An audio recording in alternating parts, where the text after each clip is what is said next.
What would you do if a single accusation could unravel your entire world? In the quiet suburb of Willow Creek, where manicured lawns and pristine mailboxes lined the streets, Karen Mitchell was a name that carried weight. She was the self-appointed guardian of the neighborhood, her sharp eyes always scanning for anything or anyone out of place.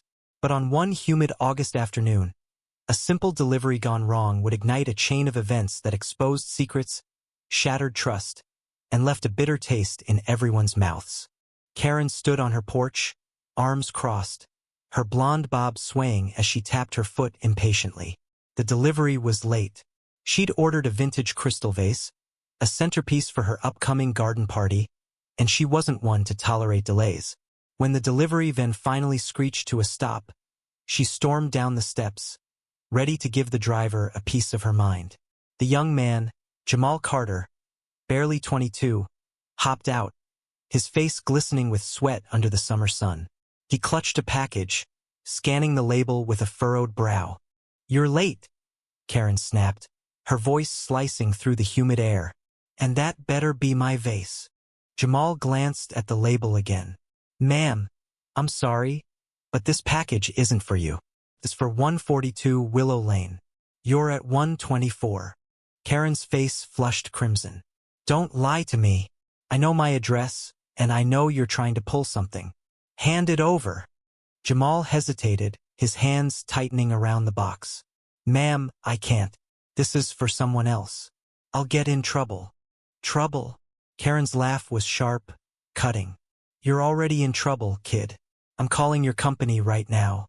You think you can steal my package and get away with it?" Jamal's eyes widened, but he stood his ground. "I'm not stealing anything. Check the address yourself." Karen didn't. Instead, she pulled out her phone, dialed the delivery company, and launched into a tirade. "Your driver is trying to steal my package. I want him fired. His name's Jamal, and he's standing right here, lying to my face." Her voice echoed down the street, drawing curious glances from neighbors peering through their curtains. Jamal shook his head, his jaw tight. "I'm not lying, ma'am. Please, just look at the label." But Karen was relentless. She posted on the neighborhood's social media group, her words dripping with venom. "Beware of the delivery guy in the blue van. Caught him trying to steal my package. Don't trust him." The post exploded with likes and comments, neighbors piling on with their own complaints about suspicious delivery drivers. Jamal, unaware of the digital storm brewing, drove off to deliver the package to its rightful owner. Across town, at 142 Willow Lane, elderly Mrs. Evelyn Harper received her Packagia set of rare flower bulbs she'd ordered for her garden. Evelyn, a retired botanist with a gentle smile and a passion for Karen flowers, thanked Jamal profusely. "You're a lifesaver," she said, her hands trembling slightly as she signed for the delivery. "These bulbs are for my late husband's memorial garden. He loved Karen flowers." Jamal smiled, unaware of the chaos unfolding. "Happy to help, ma'am. You have a good day." Back at 124 Willow Lane, Karen's crusade intensified. She called the police, claiming theft, and demanded they investigate. By evening, her post had gone viral in the community, with neighbors sharing stories of missing packages and suspicious drivers. The delivery company, bombarded with complaints, placed Jamal on unpaid leave pending an investigation. He sat in his tiny apartment, scrolling through the accusations online, his heart sinking. He'd worked hard to land this job, saving every penny for his little sister's college fund. Now, his reputation was in tatters. But the story took an unexpected turn. Enter Mia Alvarez, a tech-savvy teenager who lived 3 houses down from Karen. Mia, a quiet girl with a knack for hacking, had been tinkering with her home security system. Her cameras, discreetly mounted around her family's property, captured everything on Willow Lane. Curious about the drama, Mia reviewed her footage and stumbled upon something shocking. The footage showed Jamal's van pulling up to Karen's house, the argument unfolding exactly as he'd described. But it also showed something else. Karen, the night before, stumbling out of her house after a few too many glasses of wine, mistakenly typing 142 Willow Lane into her online order form instead of her own address. The camera caught her fumbling with her phone, muttering about her perfect garden party, oblivious to her error. Mia, torn between staying out of it and doing what was right, decided to act. She uploaded the footage to the neighborhood group, captioning it, "Before you judge, watch this." The video spread like wildfire. Neighbors watched in stunned silence as Karen's mistake was laid bare. The comments turned on her, with people demanding apologies and questioning her credibility. "She's always stirring up trouble," one neighbor wrote. "Poor guy didn't stand a chance." Karen, blindsided by the exposure, tried to delete her original post, but it was too late. The internet never forgets.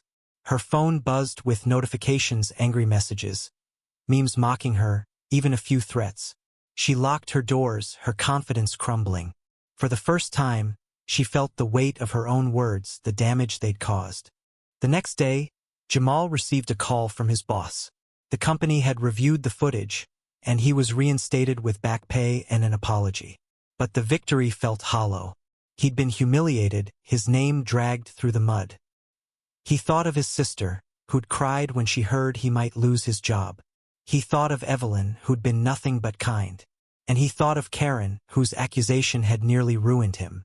In a twist no one saw coming, Jamal drove to 142 Willow Lane. He knocked on Evelyn's door, holding a small pot of Karen flowers he'd bought with his own money.